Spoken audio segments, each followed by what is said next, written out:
அண்மை செய்தியை பார்த்து வருகிறோம். பிரச்சனையை நீதிமன்றத்திற்கு வெளியே தீர்த்துக் கொள்ள அணுகியதாக மாதம்பட்டி ரங்கராஜ் அவதூறு பரப்பி வருவதாக ஜாய் கிறிஸ்டல்டா புகார் தெரிவித்திருக்கிறார். இந்த அவதூறு தொடர்பாக மன்னிப்பு கேட்க அவர் கோரிக்கை விடுத்திருக்கிறார்.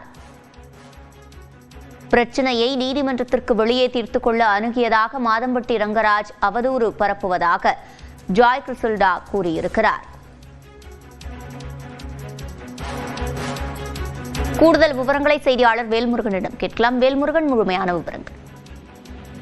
சிவரஞ்சனி, நீதிமன்றத்திற்கு வெளியே பிரச்சனையை தீர்த்துக் கொள்ள தன்னை அணுகியதாக அறிக்கை வெளியிட்டிருக்கக்கூடிய மாதம்பட்டி ரங்கராஜுக்கு எதிராக தற்போது ஷாய் கிறிஸ்டல்லா அவருடைய தரப்புல இருந்து வழக்கறிஞர் நோட்டீஸ் அனுப்பியிருக்கிறார்கள்.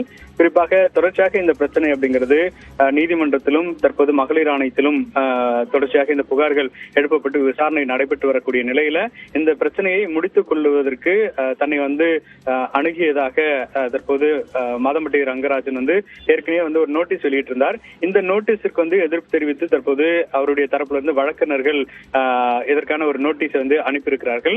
அதன் அடிப்படையில ரங்கராஜுக்கு எதிராக அளிக்கப்பட்ட புகார்கள் நிலுவையில் உள்ள நிலையில் தங்களது தரப்பில் அணுகியதாக பொய்யான அவதூறு குற்றச்சாட்டை அவர் கூறியுள்ளதாக நோட்டீஸில் தெரிவிக்கப்பட்டிருக்கிறது. அந்த அறிக்கை மாதம்பட்டி ரங்கராஜ் 24 மணி நேரத்திற்குள்ளாக திரும்ப பெற வேண்டும். அறிக்கைக்கு மன்னிப்பு கேட்பதோடு தம்மை அணுகியவர்கள் யார் என்று விவரங்களையும் ரங்கராஜ் வெளியிட வேண்டும் என்று கோரிக்கை தெரிவிக்கப்பட்டிருக்கிறது. அவரினால் பொறியியல் குற்றவியல் நடவடிக்கைகள் எடுக்கப்படும் என்று தற்போது ஜாய் கிறிஸ்டல் தரப்புல தற்போது எச்சரிக்கை விடுக்கப்பட்டிருக்கிறது.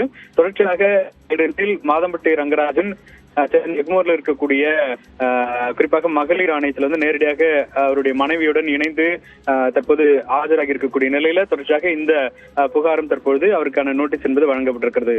சிவரஞ்சனி, விவரங்களை வழங்கியமைக்கு நன்றி வேல்முருகன்.